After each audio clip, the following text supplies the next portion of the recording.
Hi అండి, welcome to our channel. ఈ రోజు మేము సంక్రాంతి హాలిడేస్ కి శ్రీకాకుళం అయితే వెళ్తున్నాం. మరి తెలంగాణ టు ఆంధ్ర జర్నీ అంటే అంత చిన్న విషయం ఏం కాదు. ఈ జర్నీ చేసిన వాళ్ళకి మాత్రమే అర్థమవుతుంది.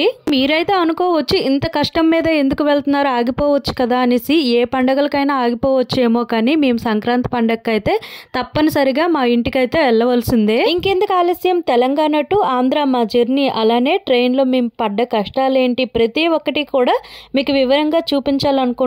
ఎక్కడ కూడా స్కిప్ చేయకుండా చివరి వరకు వీడియో అయితే చూసేయండి. సంక్రాంతి హాలిడేస్ అని 4 days నుంచి బట్టలన్నీ కూడా సర్దిపెట్టి ఉంచుకున్నా, కాకపోతే ఏదో ఒకటి మిస్ అవుతూనే ఉంటది.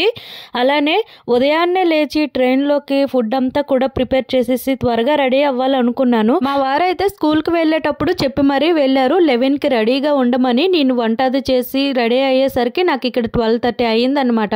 మాక్సిమం వంట అంతా అయిపోయింది. ఇక్కడ ఏంటంటే పిల్లల కోసం మజ్జిగను కూడా ప్రిపేర్ చేశాను. ట్రైన్ లో పిల్లలు అయితే మజ్జిగ చాలా ఇష్టంగా తాగుతారు.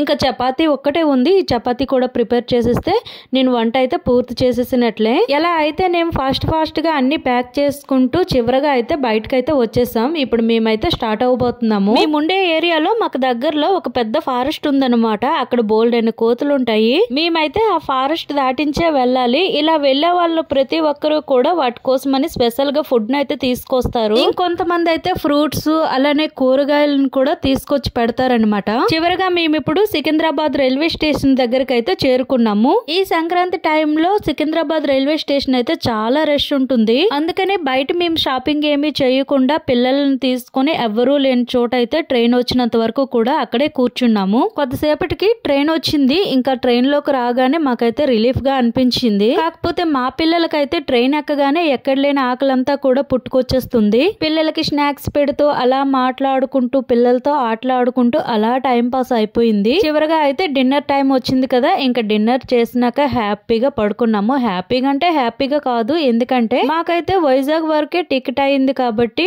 మార్నింగ్ 3 o'clock లేచి వైజాగ్ లో దిగవలసి వచ్చింది. అక్క వాళ్ళు వైజాగ్ లో ఉండడం వలన మా బావగారు వచ్చి మమ్మల్ని రిసీవ్ చేసుకున్నారు. కాకపోతే ఆ చలి టైంలో పిల్లలతో 3 o'clock దిగాలంటే మాకైతే చాలా కష్టం అనిపించింది. ఇదంతా కూడా వైజాగ్ రైల్వే స్టేషన్ అన్నమాట. ఇప్పుడు మేము రైల్వే స్టేషన్ నుంచి బయటకైతే వచ్చేసాం. మా బావగారు కార్ పార్కింగ్ దగ్గరికి అయితే వచ్చాం. మా ఫేస్లు అయితే ఒక్కొక్కరు చూస్తే ఎలా ఉన్నాయంటే బాగా టైర్డ్ అయిపోయి ఉన్నామన్నమాట.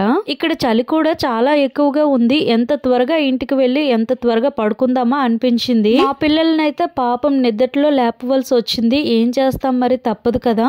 ఇక ఇంటికి వెళ్ళాక ఫుల్ గా రెస్ట్ తీసుకొని అక్క వాళ్ళు మేము అందరం కూడా అక్క వాళ్ళ కారులో వైజాగ్ నుంచి శ్రీకాకుళం అయితే స్టార్ట్ అయ్యాం. వైజాగ్ నుంచి శ్రీకాకుళం వెళ్ళేసరికి మినిమం 3 hours అయినా సరే పడుతుంది. శ్రీకాకుళం నుంచి మా ఊరు వెళ్ళాలంటే 1.5 hour అయితే పడుతుంది. అలాగా మధ్య మధ్యలో ఆగుతూ చివరిగా మేము ఇంటికి చేరుకునేసరికి 8 o'clock అయితే అయింది. ఈ విధంగా తెలంగాణ టు ఆంధ్ర మా జర్నీ మీకు ఎలా అనిపించిందో కామెంట్ చేయడం మాత్రం మర్చిపోవద్దు. మరి సంక్రాంతి పండుగ ఎలా జరుపుకున్నాం అనేది కూడా మీకు ఫుల్ వీడియో చూపిస్తాను. మీకైతే ఈ వీడియో నచ్చిందనే అనుకుంటున్నాను. నెక్స్ట్ మరికొన్ని వీడియోలతో మళ్ళీ కలుద్దాం. Thank you for watching.